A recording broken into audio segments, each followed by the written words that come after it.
नमस्कार दोस्तों, 360 degrees channel पर आप सभी का स्वागत है।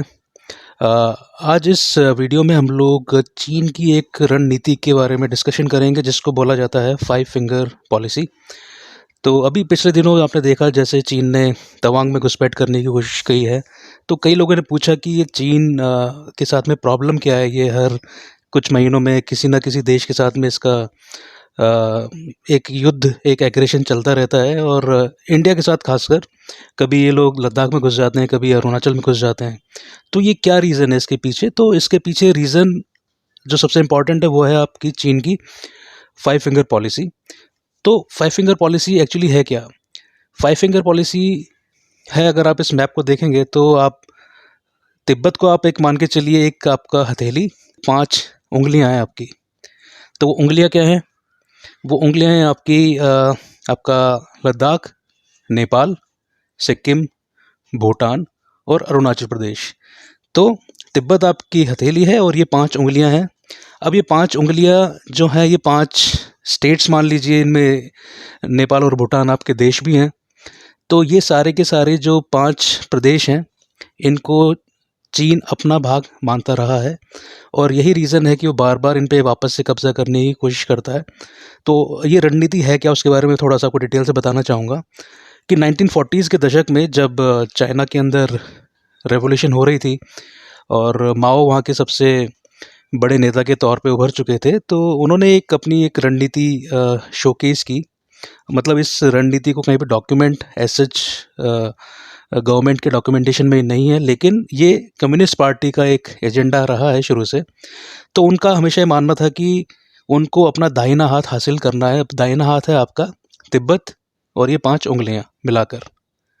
तो माओ जो थे वो हमेशा ये कहा करते थे कि तिब्बत और उससे लगे हुए इलाके किसी ज़माने में चीन का जो पहले का जो साम्राज्य था, ये उसके अंग हुआ करते थे और उनका एक ही ऑब्जेक्टिव था कि इनको जैसे-तैसे वापस इन पर कब्ज़ा करना है। तो तिब्बत पे तो ये लोग कब्ज़ा कर ही चुके थे। अब ये जो 5 राज्य और जो देश मैंने आपको बताए हैं, अब ये इनके ऊपर डायरेक्टली तो दावा अगर आप देखेंगे तो अरुणाचल के ऊपर ये लोग दावा करते हैं और उधर लद्दाख के ऊपर दावा करते हैं। इनके अलावा जो नेपाल और भूटान है, उन पे ये डायरेक्टली कोई इस तरह का कोई क्लेम नहीं करते हैं, लेकिन इनकी जो लॉन्ग टर्म स्ट्रेटेजी है, वो यही है कि इन दोनों देशों को भी ये किसी न किसी तरीके से कब्ज़ा कर लें उनके ऊपर। तो अब आप बात करते हैं इनकी 5 उँगलियों की। तो 1959 के अंदर चाइना ने सबसे पहला जो अटैक किया था वो तिब्बत पे किया था और उस समय तिब्बत पे उन्होंने रातों रात कब्ज़ा कर लिया। और सबसे बड़ी बात थी कि दुनिया में किसी भी देश ने उसका विरोध नहीं किया और ये विरोध नहीं करने की ही जो कमी थी उस समय की, ये इसका हमको भुगतान आज करना पड़ रहा है। और सबसे बड़ी बात है कि तिब्बत पर जो कब्ज़ा किया था वो कभी यूएन के अंदर भी नहीं उठाया गया, संयुक्त राष्ट्र में भी वो मुद्दा कभी उठाया नहीं गया। अगर उस समय चीन को रोक दिया जाता तो शायद हमें ये स्थिति आज नहीं देखनी पड़ती। तो अब हम बात करते हैं सबसे पहली उँगली की। तो सिक्किम सबसे पहली उँगली है इस चीज़ की। जो सिक्किम था, यह 1975 के अंदर भारत में इसका विलय हो गया था। लेकिन उस समय चीन ने इसका काफ़ी ज़्यादा विरोध किया था और तभी से ये भारत का एक अभिन्न अंग बना हुआ है। लेकिन चीन समय-समय पर सिक्किम के आसपास कभी वो अपनी फ़ौजी गतिविधियाँ बढ़ा देते हैं, कभी वहाँ पर वो इंफ्रास्ट्रक्चर डेवलप करने लग जाते हैं। अब कुछ साल पहले जो डोकलाम में जो हुआ था, एक चाइना और इंडियन आर्मी के बीच में एक एग्रेशन हुआ था, वो कहीं न कहीं चीन सिक्किम की सीमा में घुसना चाह रहा था और वहाँ से वो चिकन नेक जो है हमारा, उसको काटने की उसकी तैयारी थी। अब जो दूसरी उँगली है वो है आपकी अरुणाचल। तो 1962 में जब भारत चीन का युद्ध हुआ था, उस टाइम पे अरुणाचल प्रदेश को नेफा बोला जाता था और चीन की सेनाएँ काफ़ी अंदर तक आ गई थी और अरुणाचल के एक काफ़ी बड़े भाग पर उसने कब्ज़ा कर लिया था। लेकिन बाद में जब सीज़ फायर हुआ तो वो काफ़ी हिस्सा छोड़ के वो वापस चले गए। अब चीन इसको अपना प्रदेश मानता है, लेकिन इसका कोई साक्ष्य नहीं है, इसका कोई प्रमाण नहीं है, लेकिन वो मानता है। और समय-समय पर वो मैप के अंदर आप देखेंगे अरुणाचल प्रदेश के अंदर वो अपने देश में दिखाता रहता है और अरुणाचल प्रदेश के काफ़ी शहरों के नाम चाइनीज़ लैंग्वेज में, जो चीनी जो लिपि है इनकी, उसमें वो शोकेस करते रहते हैं। और इसके अलावा तवांग में भी आपने देखा है किस तरीके से एलएसी के ऊपर झड़प हुई है। तो कहीं न कहीं चीन अरुणाचल प्रदेश में भी इस तरह से इनकर्जन्स करता रहता है ताकि इसको एक गर्म मुद्दा बनाया रखा जा सके। तीसरी उँगली है नेपाल। तो नेपाल में अगर आप देखेंगे तो पहले राजशाही हुआ करती थी, राजा हुआ करते थे, उनका तंत्र हुआ करता था, लेकिन धीरे-धीरे वहाँ की सत्ता भी कम्युनिस्ट के हाथों में चली गई। और अब ये है कि कभी कम्युनिस्ट रहते हैं, कभी दूसरे दल के लोग आते-जाते रहते हैं। लेकिन चीन ने अब नेपाल के ऊपर भी कब्ज़ा करना स्टार्ट कर दिया। नेपाल में उनके काफ़ी सारे इंफ्रास्ट्रक्चर प्रोजेक्ट्स हैं। काफ़ी हमने पिछले दिनों देखा था कि नेपाल के कई गाँवों के ऊपर चीन ने कब्ज़ा कर लिया है और वहाँ पे चाइनीज़ के अंदर उन्होंने साइन बोर्ड्स लगा दिए हैं और वहाँ के लोकल लोगों को उन्होंने मार-पीट के भगा दिया था। और नेपाल के अंदर चाइना का इन्वेस्टमेंट भी है और वो कहीं न कहीं उसको इकोनॉमिकल प्रेशर देकर भी कहीं न कहीं अपनी बात मनवाता है। तो एक नेपाल हो गया आपका। एक उँगली है आपकी भूटान। तो भूटान एक बहुत ही छोटा देश है, एक शांतिप्रिय सुंदर देश है और चीन उस पे भी अपना दावा करता है।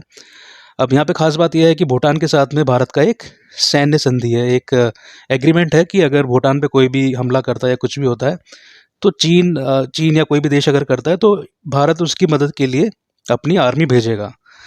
तो यही चीज़ आप देखेंगे डोकलाम में भी यही यही हुआ, बिकॉज़ जो डोकलाम वाला जो बॉर्डर वाला एरिया था वो भूटान के बिल्कुल नज़दीक था और कहीं न कहीं चीन वाले भूटान के एरिया में घुसना चाह रहे थे, जिसको इंडियन आर्मी ने जाके फिर उनको अपोज़ किया। तो भूटान अभी फ़िलहाल पूरी तरीके से भारत के साथ में है। तो ये आपकी चौथी उँगली है और पाँचवीं उँगली है आपकी लद्दाख।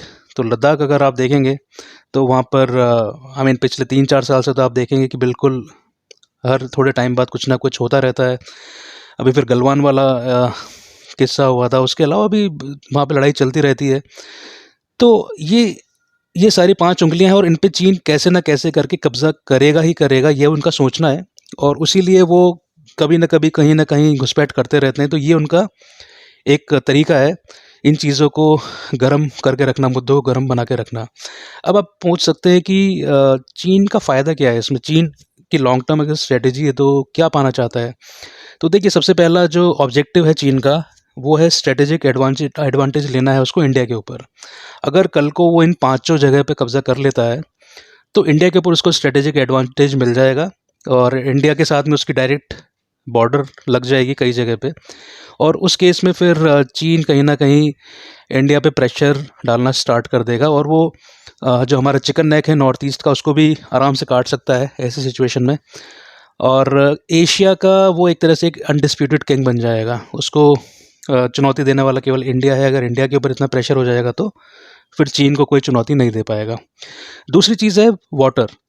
तो जो आपका जो तिब्बत है, तिब्बत जो एरिया है वो दुनिया का सबसे बड़ा एक तरह से आप कह सकते हैं एक वाटर रिजर्वायर है, क्योंकि वहाँ पर 10 वाटर सिस्टम्स हैं।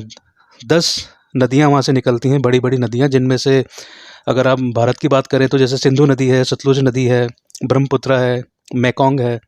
मेकोंग तो खैर उधर चीन में चली जाती है। तो इतनी बड़ी-बड़ी नदियाँ हैं, ये यहाँ चीन से निकलती हैं, तिब्बत से निकलती हैं, सॉरी। अब अगर कल को इन सब जगह पर चीन का कब्ज़ा हो जाता है, तो आप सोचिए कितनी बड़ी एक स्ट्रैटेजिक एडवांटेज चीन को मिल जाएगा। वो कभी भी किसी भी नदी पे बांध बना सकता है, दूसरे देश में बाढ़ आ सकती है उसकी वजह से, पूरा पानी का कंट्रोल इसके पास हो जाएगा। और ये जो तिब्बत का जो वाटर सिस्टम है, इसमें करीबन दुनिया का जो टोटल वाटर है उसका 20% वाटर इस वाटर सिस्टम के अंदर है। तो आप सोचिए कि चीन के पास में कितना बड़ा स्ट्रैटेजिक एडवांटेज हो जाएगा। इसके अलावा आप देखिए रेयर अर्थ मेटल्स। तो ये जितने भी मैंने एरियाज़ आपको बताए हैं प्लस तिब्बत, इन सब में रेयर अर्थ मेटल्स की अवेलेबिलिटी काफ़ी ज़्यादा है और चीन इस समय रेयर अर्थ मेटल बनाने में दुनिया में नंबर 1 है और वो चाहता है कि वो अपने इस एडवांटेज को बनाए रखे। तो अगर कल को चीन इन पाँचों जगह पे कब्ज़ा करता है तो ये एडवांटेज उसका बना रहेगा। चौथी चीज़ है वो है कंट्रोल ऑन हिमालयाज़। तो चीन का जो एक ऑब्जेक्टिव रहेगा हिमालय को कंट्रोल में करना। तो अगर इन सब जगह पे वो कंट्रोल कर लेता है तो एक तरह से हिमालय उसके कंट्रोल में आ जाएगा। उसकी डायरेक्ट कनेक्टिविटी हो जाएगी पाकिस्तान के साथ में।